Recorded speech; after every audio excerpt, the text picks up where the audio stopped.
47. That is how many unfinished things are running in your mind right now. Not approximately, not a guess. 47 promises you made to yourself and never kept. 47 open doors you walked through and never closed behind you. You do not remember all of them, but your brain does. Here is what nobody told you. That heaviness you feel when you wake up, it is not from working too hard. That fog that rolls in every afternoon, making everything harder than it should be, it is not about sleep or coffee or motivation. It is about what you left undone. Every abandoned project is still open in your mind. Every half-finished commitment is still waiting. Every promise you quietly walked away from is still running in the background, consuming energy you do not realize you are spending. Imagine walking into a room and leaving the door wide open. Then another room, door open, then another. 47 rooms, 47 open doors. Now you are standing in a house where nothing is closed, nothing is complete, and there is nowhere quiet to think. You hear everything. The email you never sent echoing from room 12. The goal you abandoned whispering from room 23. The commitment you broke still waiting in room 31. This is your mind. This is how you have been living. And you have been inside this noise for so long that you have forgotten what clarity feels like. But here is the part that changes everything. Those doors can be closed. That weight can be lifted. Not through more willpower, not through better systems, through something far simpler that most people never learn. That is exactly what you are about to discover. In 1927, a Soviet psychologist named Bluma Zeigarnik sat in a busy cafe in Berlin and noticed something peculiar. The waiters had an almost supernatural ability to remember complex orders. Multiple tables, dozens of items, specific modifications. They held it all in their heads with remarkable precision. But the moment the bill was paid, the order vanished from their memory completely. They could not recall what the customer had eaten just minutes earlier. Zeigarnik was fascinated. She brought this observation back to her laboratory and designed a series of experiments that would change our understanding of how the human mind processes incomplete work. She gave participants simple tasks, puzzles, arithmetic problems, small crafts. Some were allowed to finish. Others were deliberately interrupted before completion. The results were striking. Participants remembered the interrupted tasks nearly twice as well as the completed ones. The unfinished work stayed active in their minds, demanding attention, refusing to fade into the background the way finished tasks naturally did. This is now called the Zeigarnik Effect, and it explains why you cannot stop thinking about that project you abandoned 6 months ago. Why that conversation you never had keeps replaying in your head. Why that half-finished business plan haunts you at 3 in the morning when you are trying to sleep. Your brain does not file away incomplete tasks. It keeps them running, active, alive, waiting for resolution that may never come. Here is what makes this devastating. The average person in modern life is not carrying 1 or 2 open loops. According to research from the American Psychological Association, the typical adult is managing somewhere between 30 and 100 unfulfilled commitments at any given time. 30 to 100 tabs open, all of them consuming mental resources, all of them creating what psychologists call cognitive tension. You feel this tension even when you cannot name it. It shows up as a low-grade anxiety that never quite goes away, a sense that you should be doing something, but you cannot remember what, a heaviness that follows you from room to room, from task to task, from year to year. You have been carrying this weight for so long that you have forgotten what it feels like to think clearly, to feel light, to operate at full capacity. Now let me show you the difference between how most people live and how the top performers operate. Average performers start projects based on excitement. They feel a surge of motivation, a new idea, a new possibility, a new version of themselves they want to become. So they begin. They buy the equipment. They announce their intentions. They dive in with enthusiasm. But then the excitement fades. The work gets boring. The progress slows. And quietly, without any formal decision, they drift away. They do not finish. They do not officially quit. They just stop. And they add another open loop to the 46 already running in the background. Elite performers approach this completely differently. They understand something that average performers never learn. Starting is easy. Everyone can start. The amateur starts with excitement. The professional starts with intention. The amateur quits when it gets boring. The professional finishes because they made a decision, not because they feel like it. But here is the part that separates the exceptional from the merely ambitious. Elite performers do not just finish tasks. They actively close loops. They understand that every piece of unfinished business is stealing energy from their present moment. So they either complete it, officially cancel it, or delegate it. They do not leave things hanging. They do not let tabs accumulate. They operate with mental clarity because they have made closing loops a non-negotiable practice. The cost of ignoring this is higher than you realize. A 2011 study by researchers Roy Baumeister and E.J. Masacampo at Florida State University demonstrated that unfulfilled goals create persistent cognitive intrusion. The tasks you have not completed do not sit quietly in storage. They actively interfere with your ability to focus on current work. They hijack your attention. They fragment your concentration. They make everything you try to do harder than it needs to be. And the psychological damage goes even deeper. Every time you abandon something you started, you are sending a message to yourself. You are building an identity, whether you realize it or not. When you quit halfway through, you are not just failing to complete a task. You are telling yourself a story. The story says you are someone who does not follow through, someone who cannot be trusted, someone whose word, even to themselves, does not mean anything. This is the hidden destruction of chronic incompletion. It erodes your self-trust. It weakens your inner foundation. Over time, you stop believing your own commitments. You stop taking your own goals seriously. You become someone who talks about what they want, but never actually does what is required to get it. And the tragedy is that most people never connect these dots. They think they have a motivation problem. They think they need more willpower. They think they need the perfect system, the perfect app, the perfect morning routine. But what they actually need is to close the tabs, to finish what they started, to rebuild the relationship with themselves one completed task at a time. Here is what I want you to understand as we begin this journey together. This is not a book about productivity hacks. This is not about getting more done in less time. This is about something far more fundamental. This is about who you are becoming with every task you finish and every task you abandon. Your results will speak for themselves. Your character will be built in the moments no one sees. And your future self will either thank you for closing the loops or continue to carry the weight of everything you left unfinished. The question is not whether you are capable of finishing. The question is whether you are willing to become someone who does.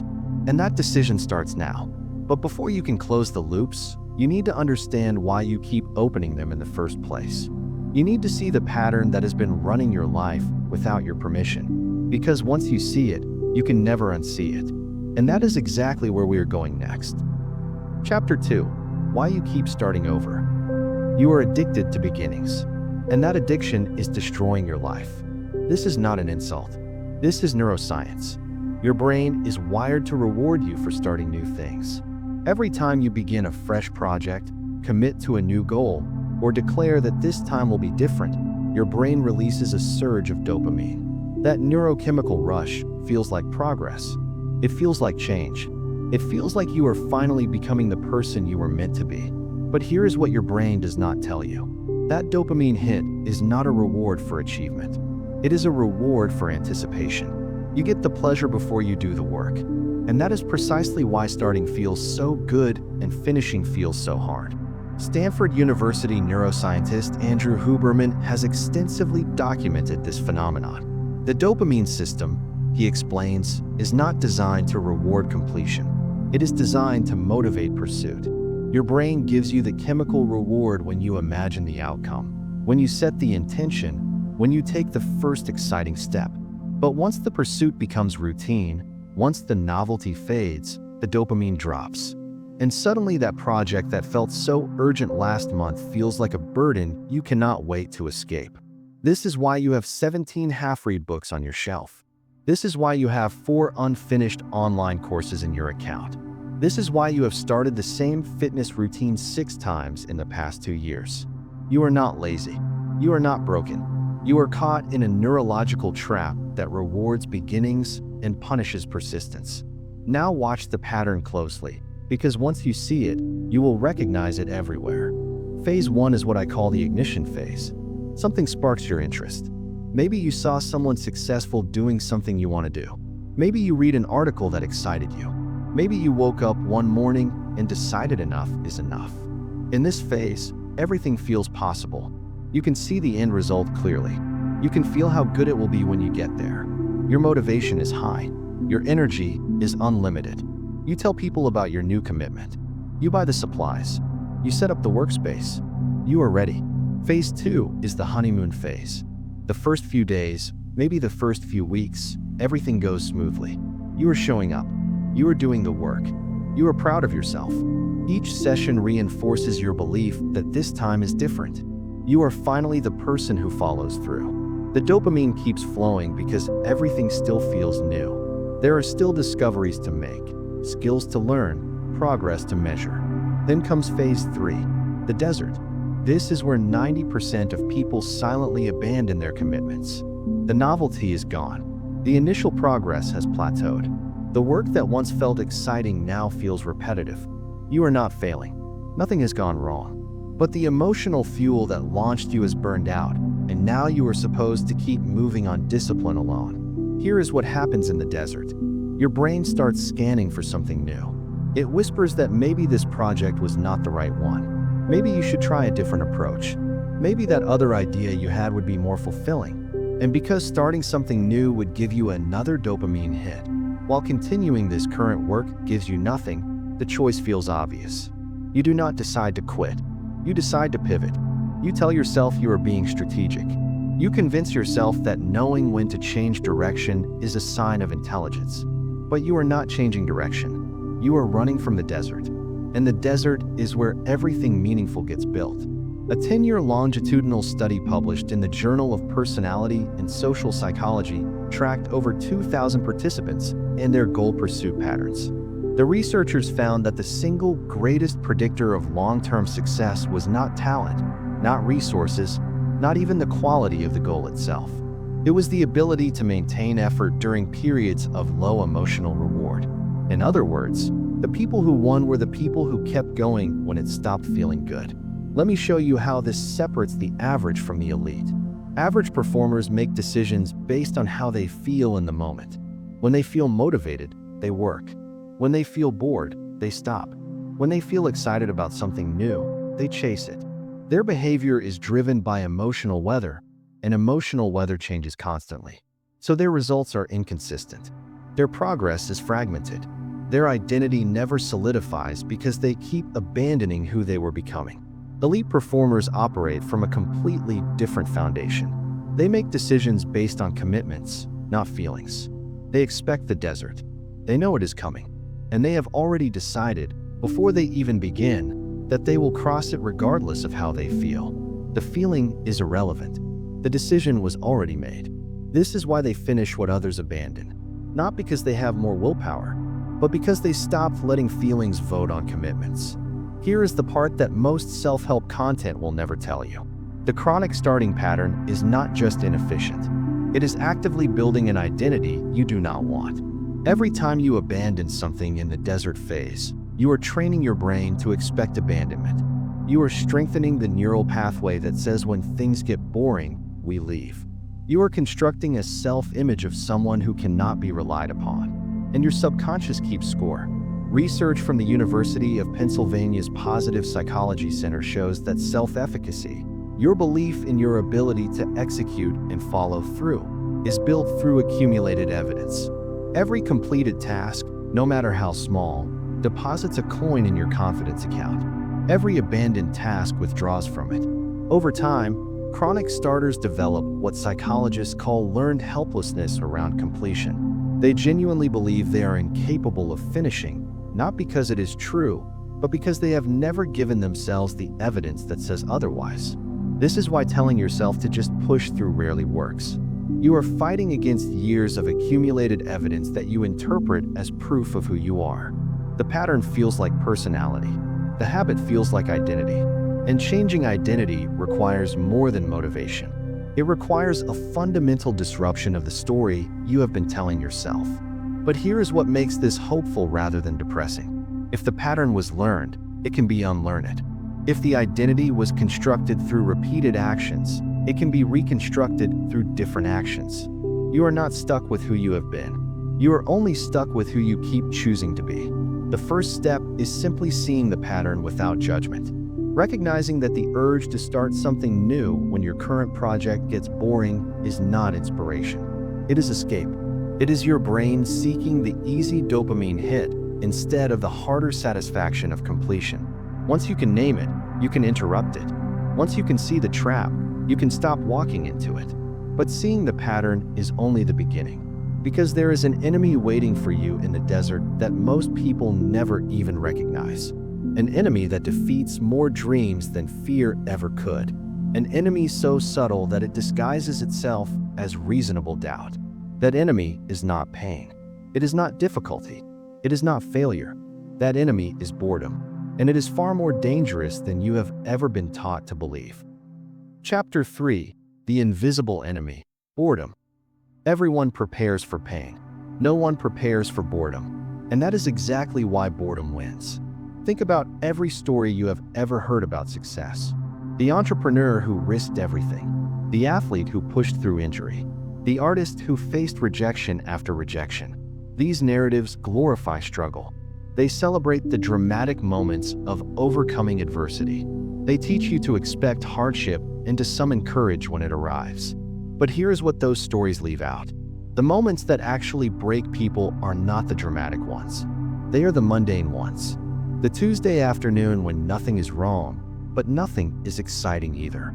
The 6-month stretch where you are doing everything right, but the results have not shown up yet. The quiet realization that this work you committed to is going to feel exactly like this for a very long time. Pain is loud.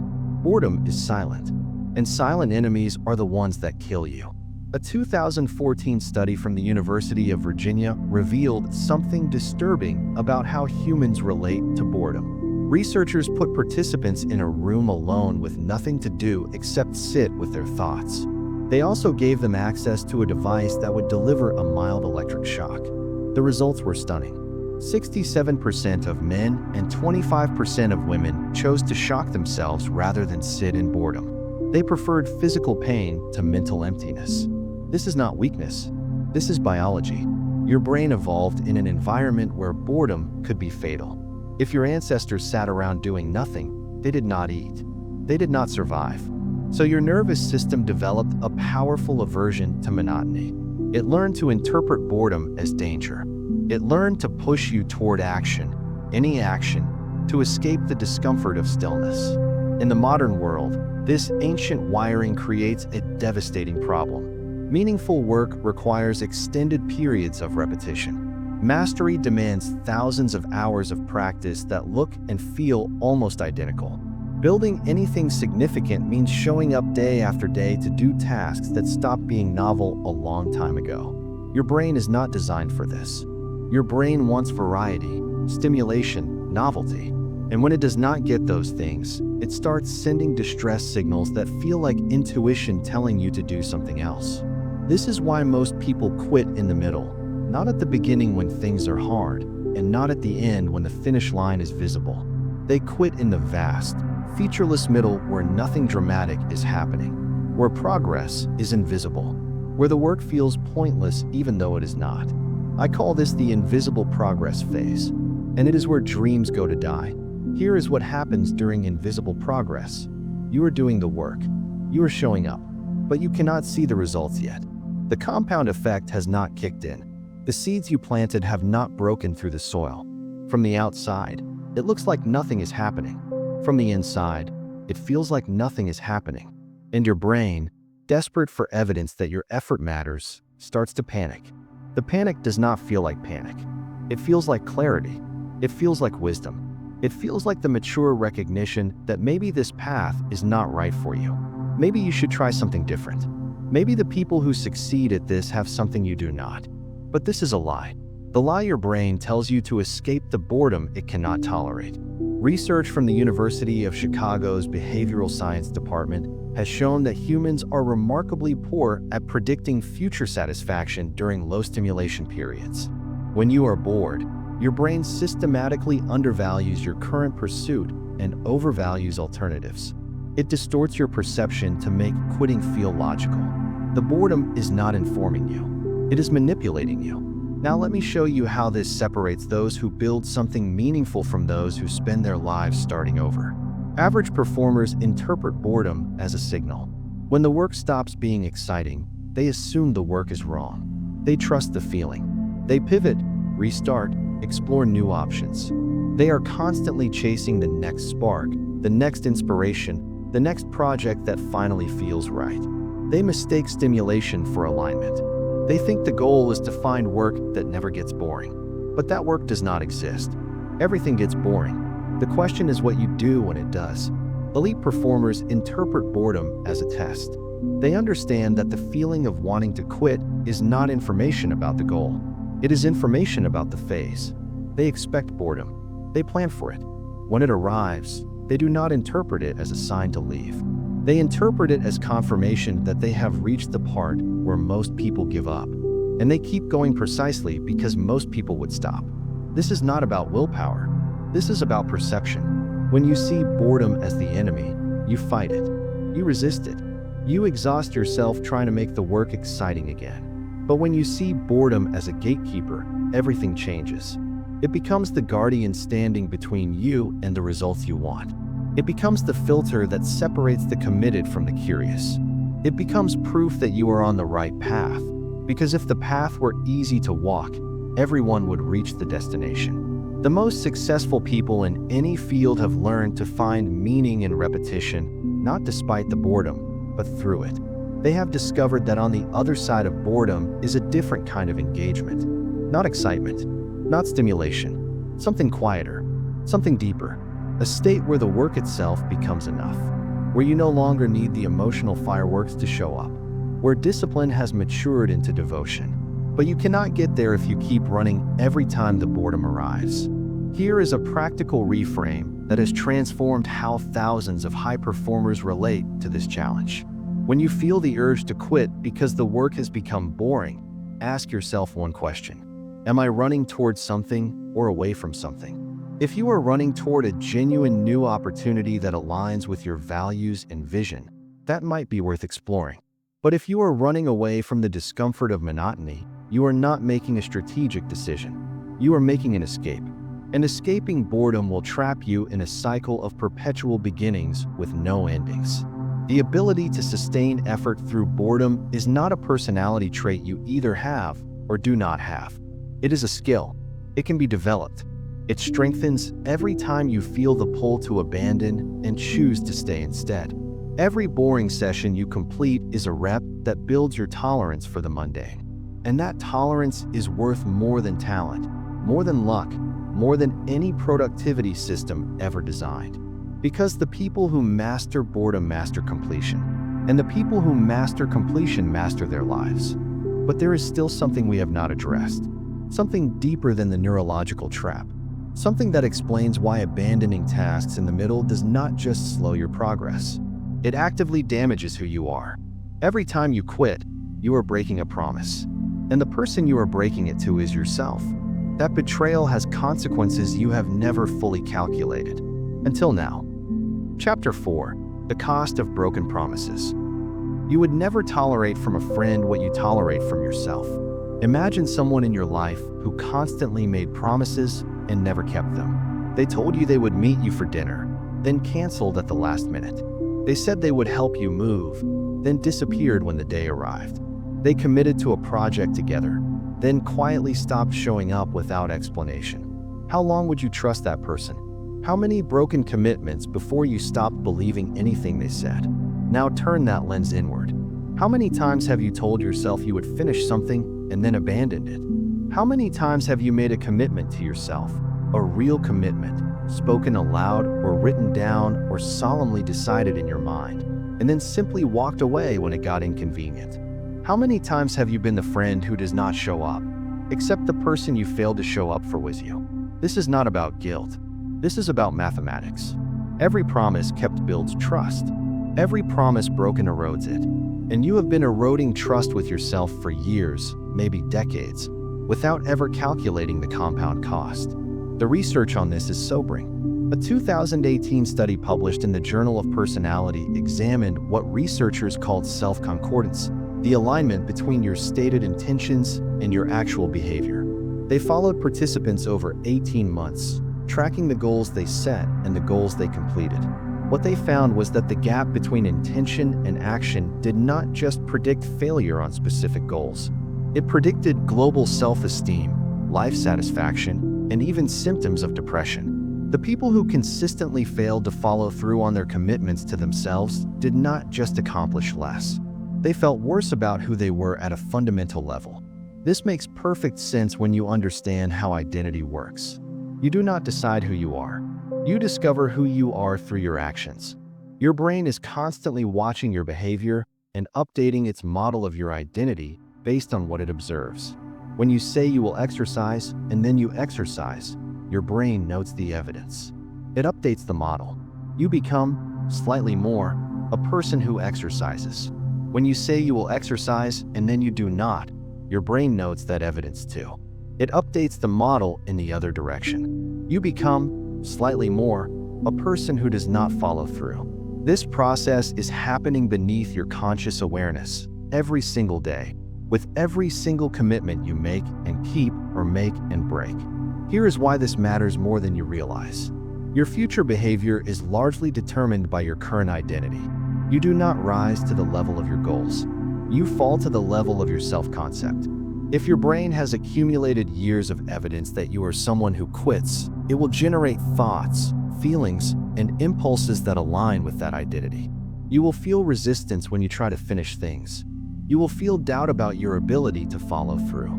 You will feel a strange gravitational pull toward abandonment, as if quitting were somehow the natural and inevitable outcome of everything you start.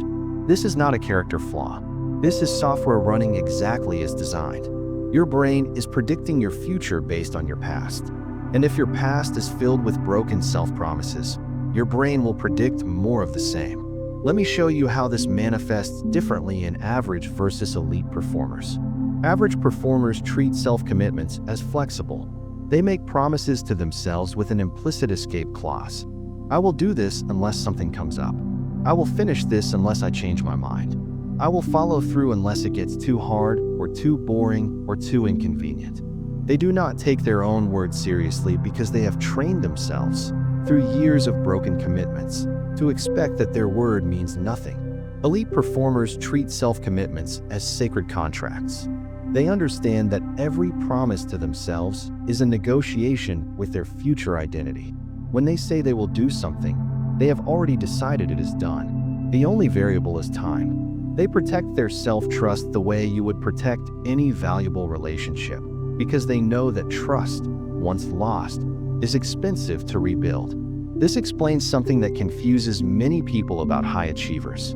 From the outside, elite performers look like they have superhuman discipline. They seem to push through obstacles that would stop ordinary people.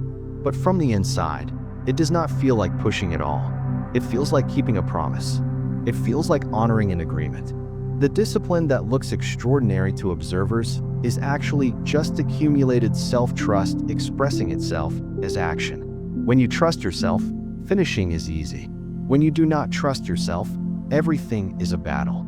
Consider the compound effect of this over time. Every day, you make dozens of small commitments to yourself. I will respond to that email. I will make that phone call. I will work on that project for 1 hour. I will go to bed at a reasonable time.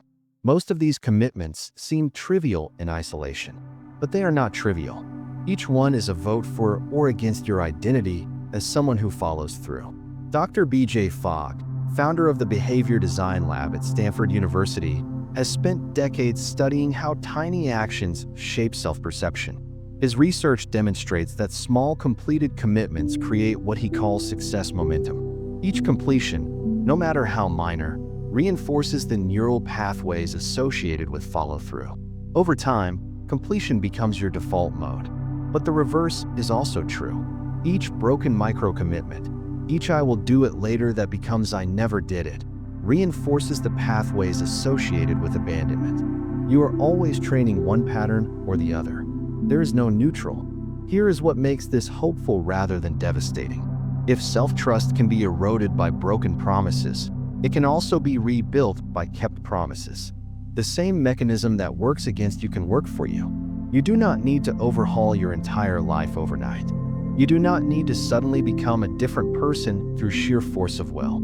You just need to start keeping small promises to yourself and stop breaking them. One completed task, one honored commitment, one moment where you said you would do something and you actually did it. That is the beginning of reconstruction. That is the first brick in rebuilding a relationship with yourself that may have been crumbling for years. But here is the part most people miss. It is not enough to simply complete tasks. You must complete them consciously. You must recognize the completion as evidence. You must let your brain register the kept promise and update its model accordingly. This is why finishing something and immediately rushing to the next task without acknowledgement does almost nothing for your self-trust. The brain needs a moment to encode the success. It needs you to notice that you did what you said you would do. This is the hidden power of closing loops intentionally. Not just finishing, but finishing with awareness. Not just completing, but recognizing the completion as proof of who you are becoming. And that brings us to the mechanism that makes all of this possible. The psychological principle that explains why unfinished tasks drain you and finished tasks liberate you. The science of closing the loop and reclaiming the mental energy that has been hostage to your abandoned commitments for far too long. Because once you understand how to close the loop, you will never look at an unfinished task the same way again. Chapter 5. Closing the loop. Your mind is holding open doors that lead nowhere. And every open door costs you energy you cannot afford to lose. Remember the browser tabs analogy from the beginning of our journey together. Your brain running 47 programs you never consciously opened. All of them draining your cognitive battery. All of them demanding attention even when you are not looking at them. Now I want to take you deeper into the mechanism behind this phenomenon. Because once you understand how open loops actually function in your psychology, you will have the power to close them deliberately and reclaim mental space you forgot you ever had. Let us return to Bluma Zeigarnik and expand on what her discovery actually means for your daily life. When you start a task, your brain opens what cognitive scientists call an activation loop. This loop is not metaphorical. It is a measurable pattern of neural activity that persists until the task is completed or consciously abandoned. The loop maintains what researchers describe as heightened cognitive accessibility. The unfinished task stays closer to the surface of your awareness, ready to be recalled, demanding periodic attention, consuming working memory capacity even when you are focused on something else entirely. This is why you can be in the middle of a conversation with someone you care about and suddenly remember that email you never sent. This is why you lie in bed at night and your brain serves up a random reminder about the project you abandoned 3 months ago. The loops do not care about your current context. They do not respect your need for rest or focus or presence. They simply persist, cycling through your awareness until they are resolved. The metabolic cost of this persistence is real and measurable. A 2009 study from the University of Minnesota's Department of Psychology examined what researchers called attention residue. When participants switched from an incomplete task to a new task, cognitive performance on the new task was significantly impaired. The unfinished work left residue in their minds, fragmenting their attention and reducing their capacity for deep focus. The more incomplete tasks participants were carrying, the worse their performance became on everything they attempted. This explains something you have probably experienced but never had language for. The feeling of being busy but not productive. The sense of mental fog that descends even when you have had enough sleep. The strange exhaustion that comes from a day where you started many things but finished nothing. You were not lazy. You were leaking cognitive energy through dozens of unclosed loops. Here is the liberating truth buried inside this research. The brain does not actually require task completion to close the loop. It requires resolution. And resolution can take multiple forms. You can complete the task. You can consciously decide to abandon the task and accept that decision. You can delegate the task to someone else and trust them to handle it. Or you can create a specific plan for when and how you will address the task, which research shows provides nearly the same cognitive relief as actual completion.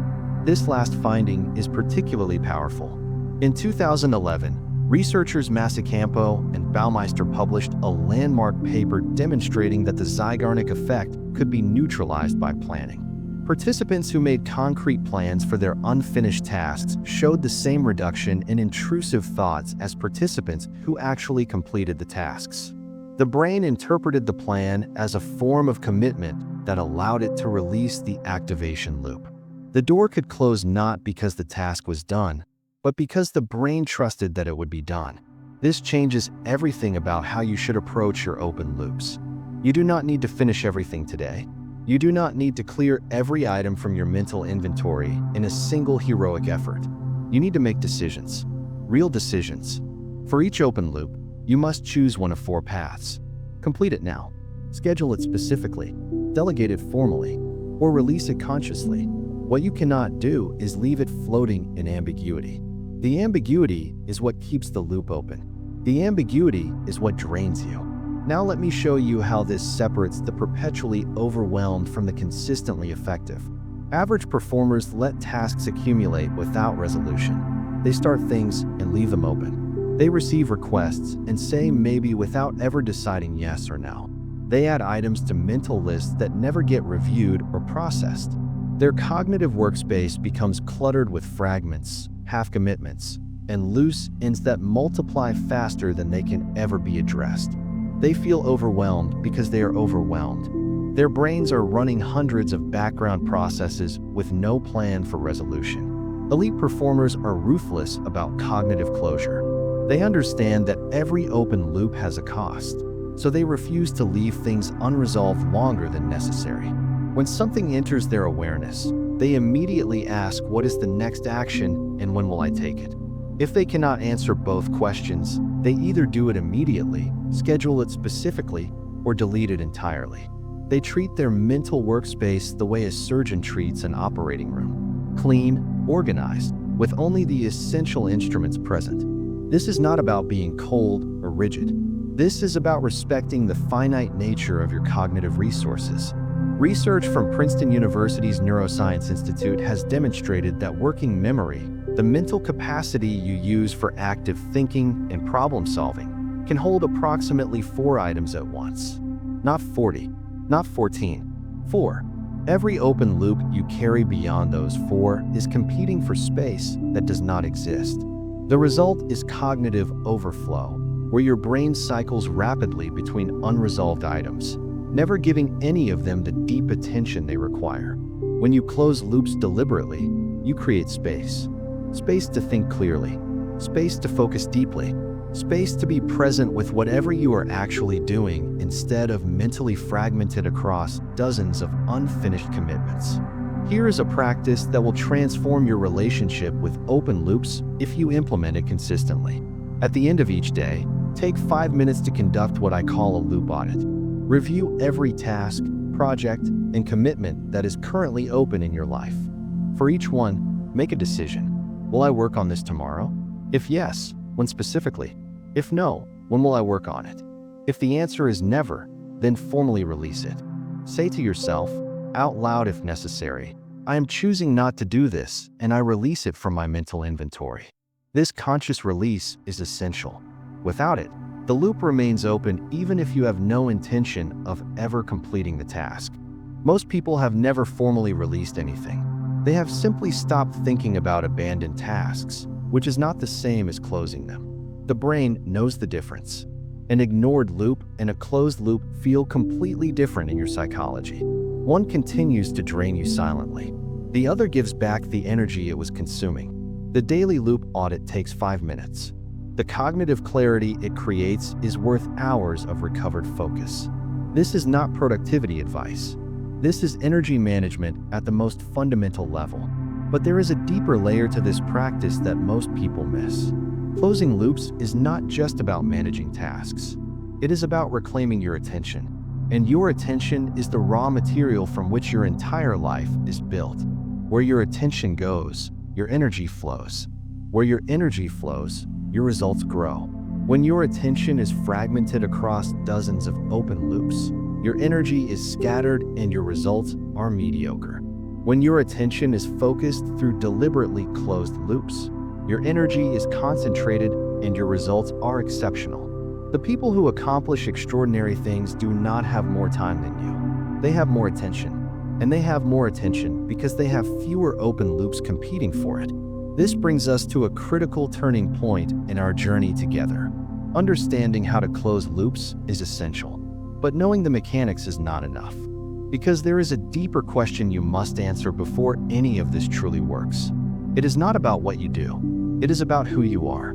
The tactics mean nothing without the identity to sustain them. The strategies collapse without the self-concept to support them. You do not need better systems. You need to become a different person. And that transformation begins not with action, but with decision. A decision about who you are going to be from this moment forward. That is exactly where we are going next. Chapter 6: Identity Before Action. You have been trying to change what you do. That is why nothing has changed. Every failed attempt to become someone who finishes started with the same fundamental error. You focused on behavior. You created systems. You set goals. You made commitments. You tried harder, pushed more, disciplined yourself into action. And for a while, maybe days, maybe weeks, it seemed to work. Then it collapsed. The old patterns returned. The unfinished tasks piled up again. And you concluded, once more, that something must be wrong with you. But nothing is wrong with you. Something is wrong with your approach. You have been trying to act your way into a new identity. The truth is you must identify your way into new actions. This distinction sounds subtle. It is not. It is the difference between permanent transformation and temporary effort. It is the difference between people who struggle their entire lives to finish things and people for whom finishing is simply what they do. Let me explain what is actually happening beneath the surface of your behavior. Your brain operates from a hierarchy. At the top of this hierarchy is identity, your fundamental beliefs about who you are. Below identity sits capability, what you believe you can do. Below capability sits behavior, what you actually do. And at the bottom sits environment, the context in which you operate. Most people try to create change by starting at the bottom. They modify their environment. They force new behaviors. They hope that sustained action will eventually shift their sense of capability and, someday, their identity. This approach is exhausting because it fights against the natural direction of influence. Identity does not follow behavior. Behavior follows identity. You do not become a finisher by finishing things. You finish things because you have decided you are a finisher. The identity comes first. The actions flow from it. Research from the University of California's Department of Psychology has extensively documented this phenomenon. In studies of lasting behavioral change, participants who adopted identity-level shifts showed dramatically higher persistence than those who focused on behavioral goals alone. When someone says, "I am trying to quit smoking," they are working against their identity. They still see themselves as a smoker who is attempting to behave differently. When someone says, "I am not a smoker," they have shifted at the identity level. The behavioral change becomes almost effortless because it now aligns with who they believe themselves to be. The same principle applies to finishing. As long as you see yourself as someone who struggles to complete things, you will struggle to complete things. Your brain will generate thoughts, feelings, and impulses that match your self-concept. You will feel resistance when you try to push through. You will feel doubt about your ability to follow through. You will interpret every moment of boredom or difficulty as confirmation that you are not the kind of person who finishes. And you will quit again and again, because quitting is what your identity predicts. But when you decide, truly decide, that you are a finisher, everything reorganizes. Notice I said decide, not hope, not wish, not try. Decide.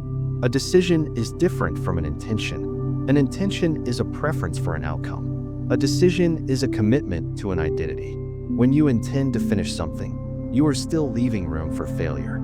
You are still the same person who might or might not follow through, depending on circumstances. When you decide you are a finisher, there is no room left. The decision has already been made. The only question is how, not whether. This is how elite performers operate. and it is invisible to outside observers. Average performers approach tasks hoping they will finish. They gather motivation. They summon willpower. They push themselves toward completion while simultaneously entertaining the possibility that they might not make it. This internal ambivalence creates friction. Energy that could go toward the work goes instead toward the internal debate about whether they will actually do the work. Elite performers approach tasks knowing they will finish. Not because they have more discipline, not because they feel more motivated, but because the question of whether has already been answered. They decided who they are before they engaged with the task. The identity was settled. Only the execution remains. This is why elite performers often seem calm under pressure while others panic. They are not managing the same internal chaos. The chaos comes from uncertainty about identity. When identity is certain, the chaos dissolves. Here is where this becomes practical rather than philosophical. You can make the identity decision right now, not after you have proven yourself, not after you have accumulated enough evidence, not after you feel ready. Now, this moment, you can decide that you are a finisher and begin operating from that identity immediately. Your brain will resist this. It will present evidence from your past. It will remind you of all the things you started and never completed. It will argue that you have no right to claim an identity you have not yet earned. This resistance is normal. It is also irrelevant. Identity is not earned through past behavior. Identity is chosen in the present moment and confirmed through future behavior. You do not wait until you have finished 100 tasks to call yourself a finisher. You call yourself a finisher now and let that identity drive you to finish the next 100 tasks. Dr. Carol Dweck's groundbreaking research at Stanford University on fixed versus growth mindsets illuminates this perfectly.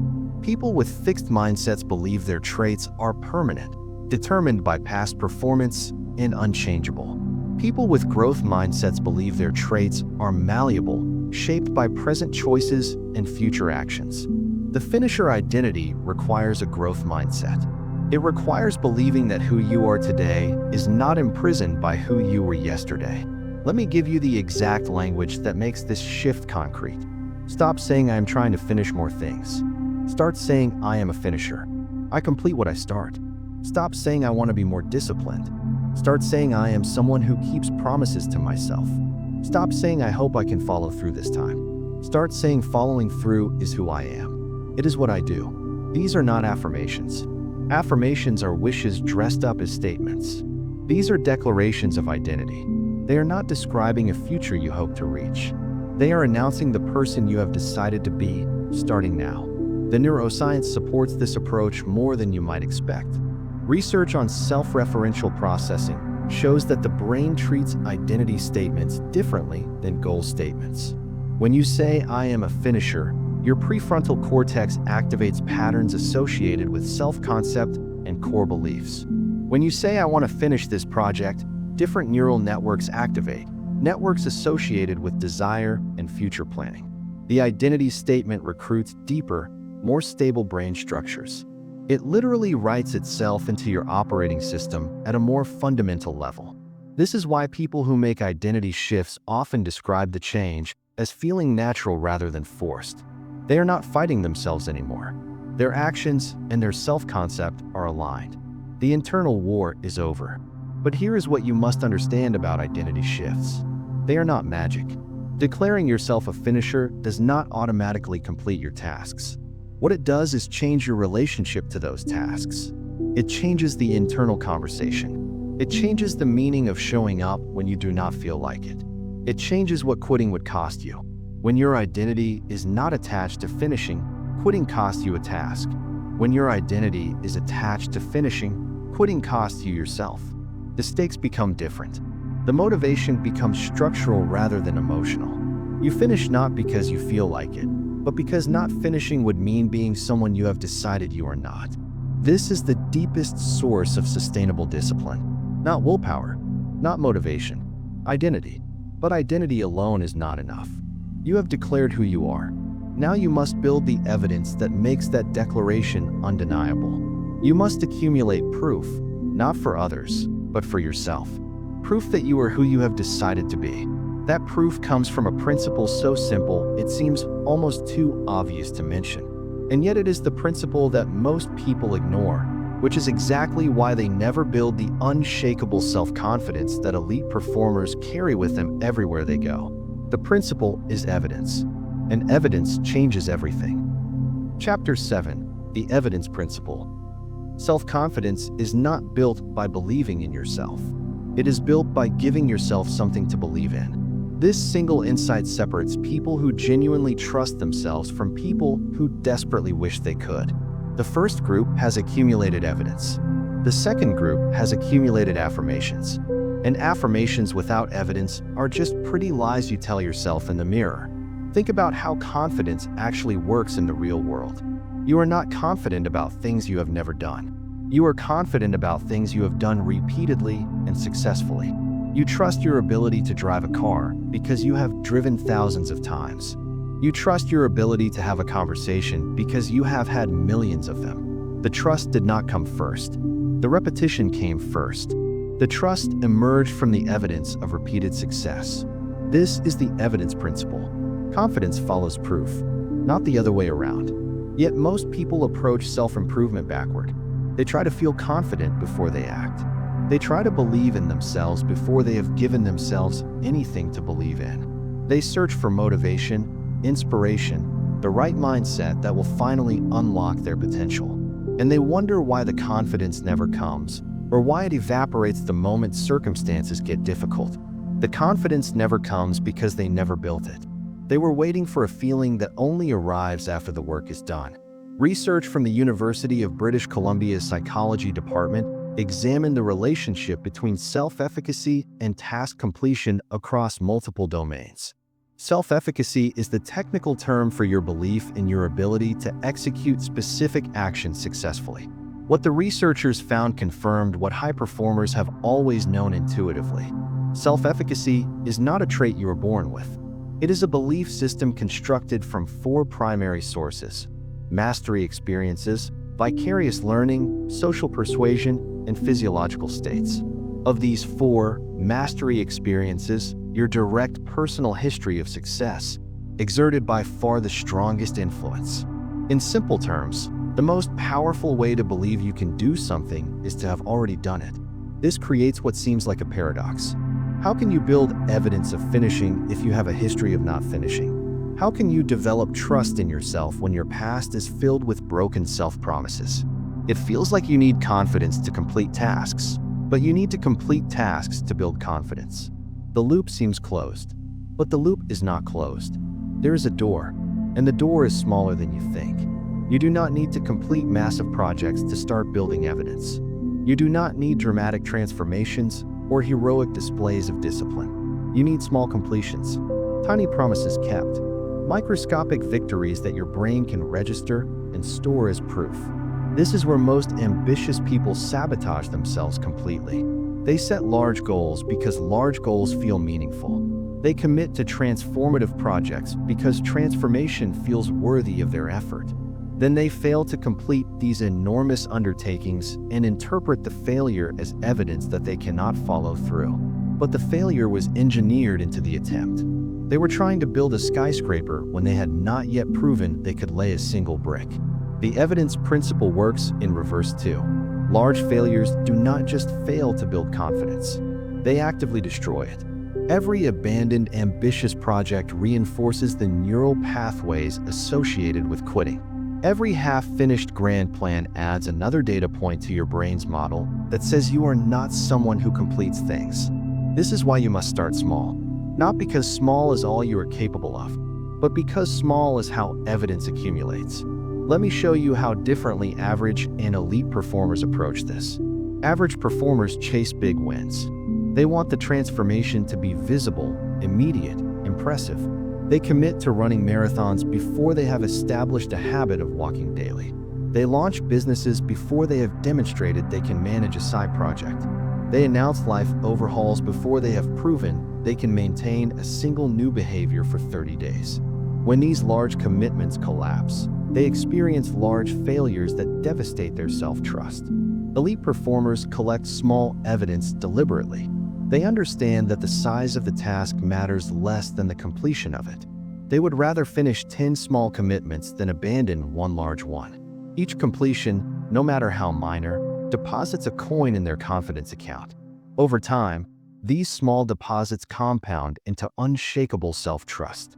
They can take on larger challenges not because they suddenly developed more willpower, but because they built a foundation of evidence that tells them they finish what they start. The mathematics of this are worth understanding. Dr. Teresa Amabile at Harvard Business School spent decades researching what she calls the progress principle. Her work, published after extensive studies of creative professionals, demonstrated that the single most powerful driver of motivation and positive self-perception was making progress on meaningful work, not completing massive milestones, not achieving recognition, simply making progress. And critically, the size of the progress mattered far less than the frequency. Small daily progress outperformed occasional large breakthroughs in every measure of psychological well-being and sustained motivation. This means that finishing a small task today builds more confidence than planning to finish a large task someday. The evidence is immediate. The proof is tangible. Your brain registers the completion and updates its model of who you are. Here is how to apply this principle starting today. Choose one task you have been avoiding. Not the biggest one, not the most important one, the smallest one, the one you could complete in 15 minutes if you simply decided to do it. Maybe it is an email you have not sent, a phone call you have been postponing, a small repair you have been ignoring. Something simple, something completable, something that has been sitting open in your mental browser tabs, consuming energy without providing value. Complete it today, not tomorrow, today.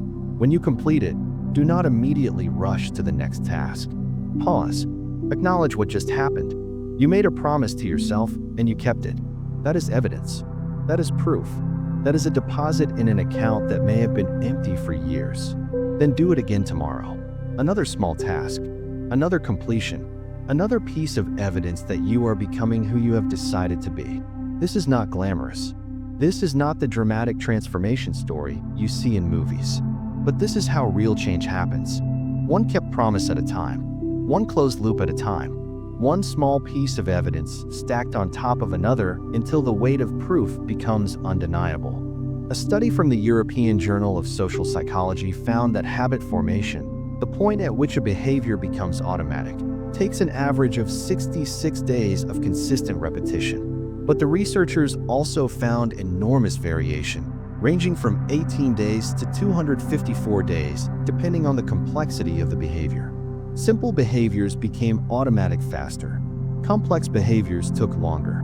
The implication is clear. If you want to build the habit of finishing, start with tasks simple enough to complete consistently. Build the automaticity first, then gradually increase complexity as your evidence account grows. You are not trying to prove anything to anyone else. You are trying to prove something to yourself.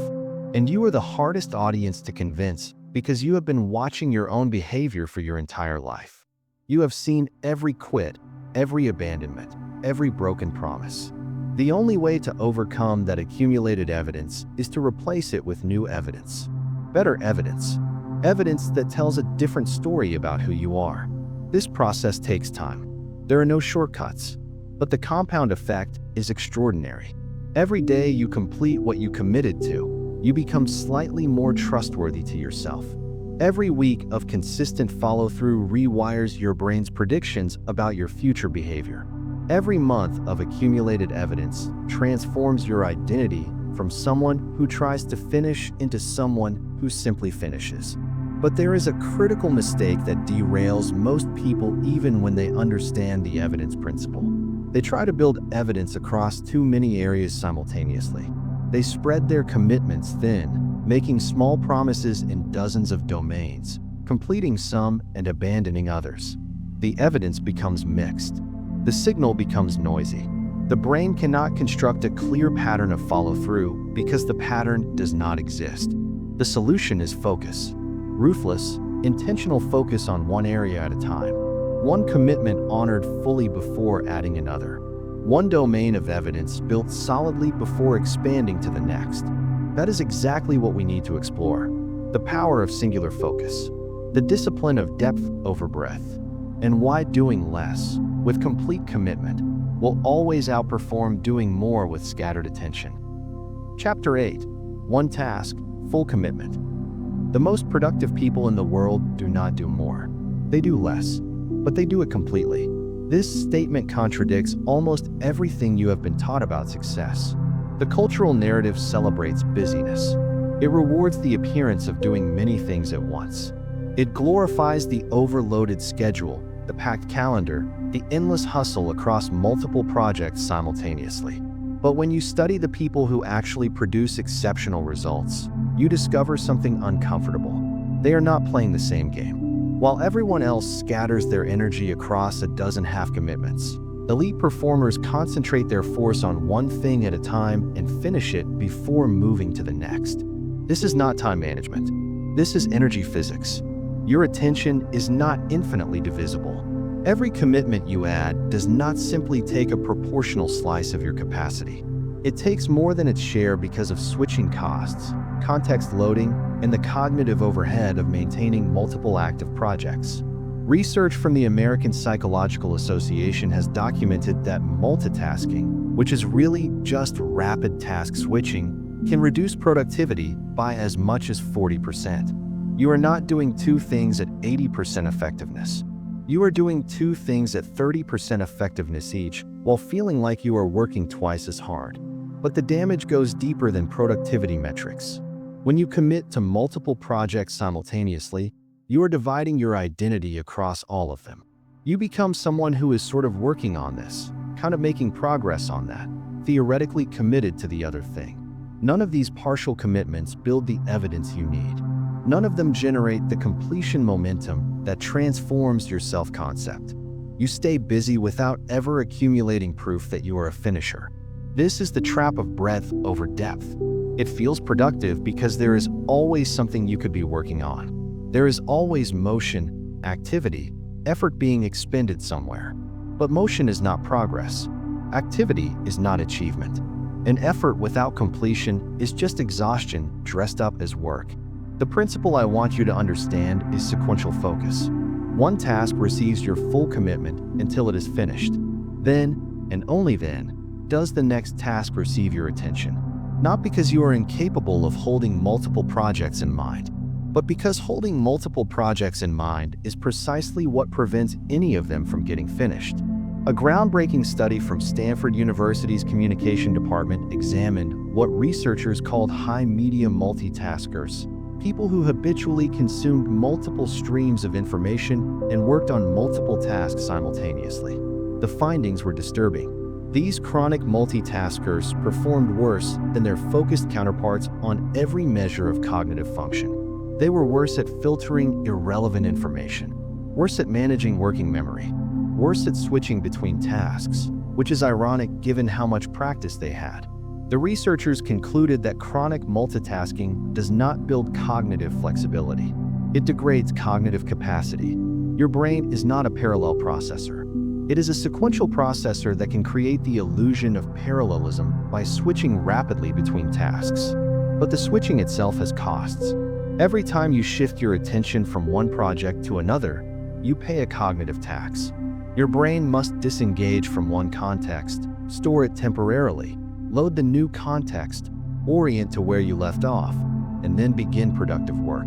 This process takes time and energy. When you switch frequently, you spend more resources on transition than on actual creation. Now let me show you how this manifests in the difference between average and elite execution. Average performers believe they are being efficient by working on multiple things. They start their morning with one project, check email, shift to another project, take a call about a third project, return to the first project, realize they have lost their place, check social media to reset, attempt the second project again, and end the day exhausted with 3 projects slightly advanced and none of them finished. They worked hard. They felt busy. They have nothing to show for it except fatigue and the familiar sense that tomorrow they will have to do it all again. Elite performers protect their attention with almost aggressive discipline. They choose one priority. They work on that priority until it reaches a meaningful completion point. They do not check email during deep work. They do not take calls about other projects. They do not allow the dozen other things that want their attention to fragment their focus. When they finish completely. Then they choose the next priority and give it the same undivided commitment. At the end of the day, they have fewer things in progress, but more things completed. And completions are the only currency that builds evidence. This requires a fundamental shift in how you think about commitment.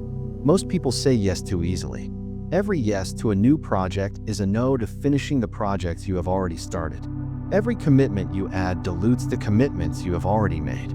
You cannot multiply your capacity by multiplying your promises.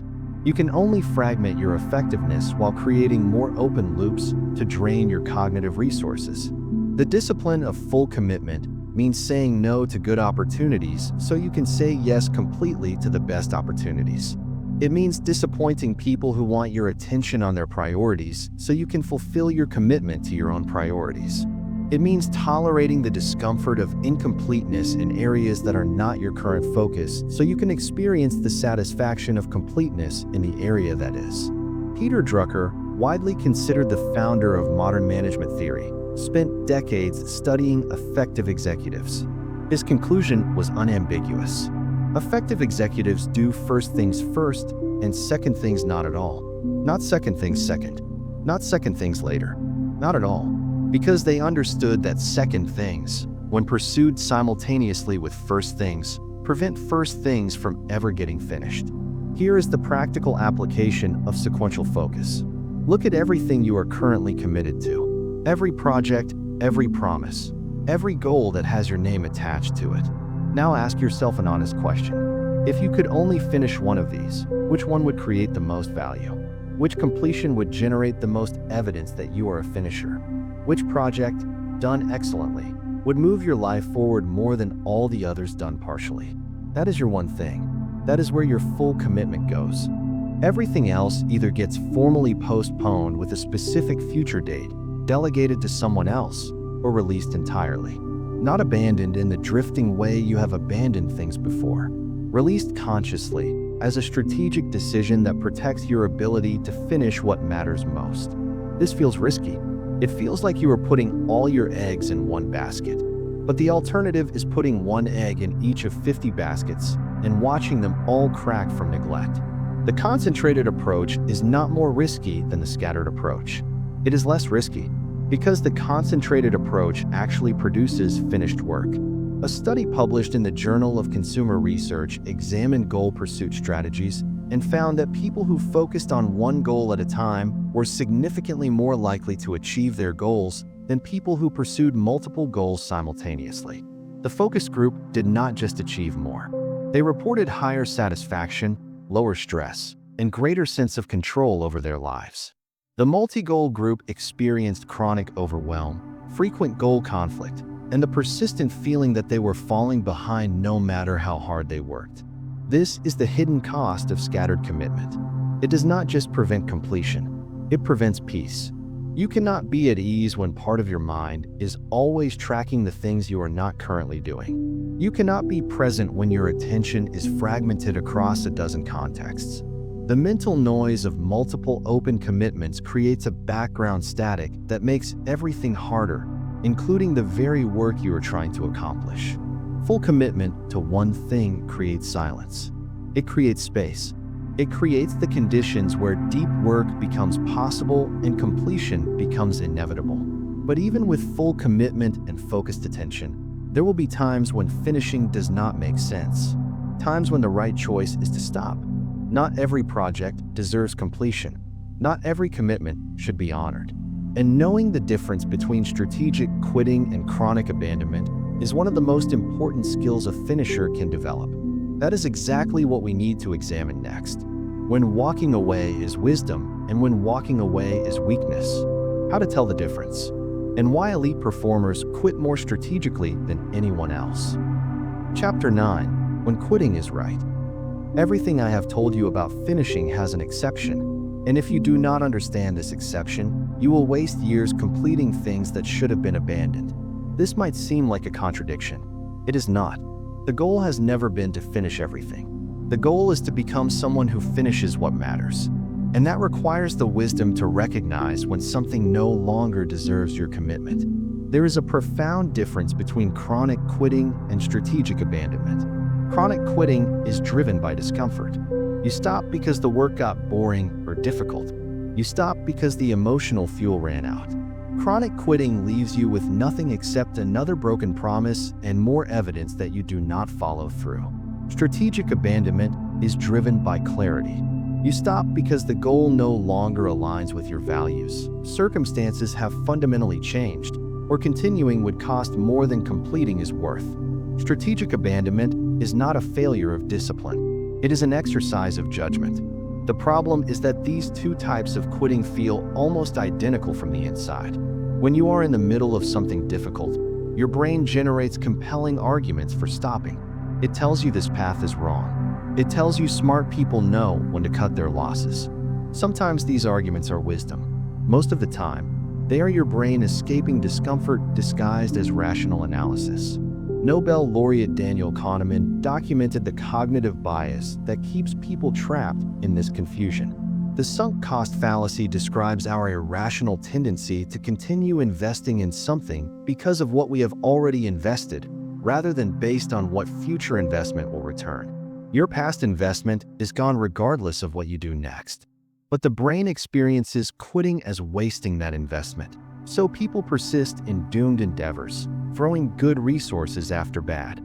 Here is a framework for evaluating whether quitting is strategic or chronic. Ask yourself 3 questions honestly. First, am I quitting because of how I feel right now or because of what I know to be true? Feelings fluctuate. Facts persist. If your only reason is discouragement, wait until the feeling passes. Second, would I start this project today knowing what I now know? This question strips away sunk costs. If the answer is no and the reasons are substantial, strategic abandonment may be appropriate. Third, am I running from discomfort or towards something genuinely better? Running from is almost always chronic quitting. Running toward can be strategic, but only if what you are running toward is real and more aligned with your values. Let me show you how this separates the wise from the wasteful. Average performers make quitting decisions in moments of maximum discomfort. They feel overwhelmed and interpret these feelings as information about whether to continue. But feelings in the valley are the worst data for strategic decisions. Elite performers make quitting decisions from clarity. They step back from emotional intensity. They ask whether the fundamental reasons for starting still exist, whether completion is still viable, whether the outcome still justifies the investment. If yes, they continue regardless of feelings. If no, they quit cleanly and redirect without guilt. But here is what you must understand. Strategic abandonment should be rare, very rare. If you find yourself strategically abandoning frequently, you have a commitment problem, not a discernment problem. The finisher identity is not about blind persistence. It is about conscious follow-through on commitments that deserve completion. Elite performers quit occasionally. Average performers quit constantly. The frequency tells you everything. You now understand the cost of unfinished work, why boredom defeats more people than pain, and the mechanics of closing loops. You understand that identity precedes action and confidence comes from evidence. But understanding is not transformation. Knowledge is not change. What remains is the decision, the commitment, the manifesto that declares who you are becoming and seals it with action. Chapter 10, The Finisher's Manifesto. You have reached the end of this book. The question now is whether you will reach the end of everything else you start. Everything you have learned means nothing if it stays as knowledge. Information without implementation is entertainment. Understanding without action is the most sophisticated form of self-deception. You can close this book feeling inspired and wake up tomorrow exactly the same person. You can nod along to every principle and continue living the same pattern you have always lived. Or you can make a decision that changes everything. This is not about productivity. This is not about getting more done or impressing others with your accomplishments. This is about who you are going to be for the rest of your life. Every day you continue starting and abandoning, you reinforce an identity that spreads into every area of your existence. Your career, your relationships, your health, your deepest aspirations. The pattern does not stay contained. It becomes the operating system for how you engage with everything that matters. But the reverse is also true. Every day you practice finishing, you strengthen an identity that compounds over time. You become someone whose word means something. Someone who can be trusted by others and by yourself. Someone whose confidence is built on evidence rather than empty affirmations. This identity spreads too. It elevates everything it touches. The choice between these two futures is made in small moments. The moment you feel like quitting and choose to continue. The moment you could defer and choose to complete. These moments seem insignificant in isolation, but they accumulate into the architecture of your character. Research from Duke University suggests that approximately 40% of your daily actions are habitual rather than consciously decided. You are not choosing most of what you do. You are running patterns established through past repetition. This means transformation is not about making better decisions in every moment. It is about establishing patterns that make better actions automatic. The finisher identity is a pattern. It strengthens every time you complete something you committed to. Every time you honor a promise to yourself, you reinforce the neural pathways that make future completion more likely. The goal is not to summon willpower for every task. The goal is to make finishing so automatic that it no longer requires willpower at all. Here is the finisher's manifesto. Read it carefully. If it resonates with who you are choosing to become, adopt it as your own. Let it serve as your compass when old patterns try to reassert themselves. I am a finisher. This is not what I do. This is who I am. I complete what I start. Not because it is easy, but because my word to myself matters more than my comfort in the moment. I expect boredom and move through it. The middle is where most people quit. I stay precisely because they leave. I close loops that drain my energy. Every unfinished task is a weight I set down by completing it, scheduling it, or consciously releasing it. I build confidence through evidence. I do not wait to feel ready. I act, and confidence follows proof. I focus completely on one commitment before adding another. Depth creates completion. Breadth creates chaos. I keep promises to myself with the same integrity I keep promises to those I love. My self-trust is sacred. I know the difference between strategic abandonment and chronic quitting. I quit rarely, deliberately, and only when continuing costs more than completion is worth. I am not defined by tasks I abandoned in the past. I am defined by commitments I honor from this moment forward. Close the loop. Keep the promise. I am a finisher. Here is your implementation assignment. Not a suggestion, an assignment. If you are serious about transformation, do this today. Choose one task you have been avoiding. Not the biggest one, the smallest one. The one you could complete in 15 minutes if you simply decided to. Complete it within 24 hours. When you complete it, pause and acknowledge what happened. You kept a promise to yourself. That is evidence. That is the first deposit in your rebuild confidence account. Then tomorrow, do it again. Another small task, another completion, another piece of proof. Continue for 30 days without exception. 30 days of finishing small tasks will begin rewiring your brain. 30 days of kept promises will start reconstructing your self-trust. After 30 days, increase complexity slightly. Take on a medium-sized project with a clear endpoint. Finish it completely before starting anything new. Then something slightly larger. Build evidence systematically until the finisher identity is so established that abandonment feels foreign to who you are. You have everything you need. You have the understanding. You have the framework. You have the manifesto. The only thing left is the choice. One path leads back to the familiar pattern. Endless starting and abandoning. Growing piles of open loops. Slow erosion of self-trust. You know where that path goes. You have walked it for years. The other path leads somewhere different. Somewhere you have never been. A life where your word means something. Where completion is your default and abandonment is your rare exception. Where confidence is built on unshakable evidence. Where you become, finally, someone who finishes what they start. The path you take is not determined by your past. It is not determined by your personality or your circumstances or your history of abandoned projects. It is determined by your next action. So close this book, choose one task, and finish it, because that is who you are now, a finisher. And when you finish that first task, do not rush past it like it was nothing. Let your nervous system register completion as a new normal, not a rare event. This is how a new identity is built, one closed loop at a time, until finishing becomes your standard.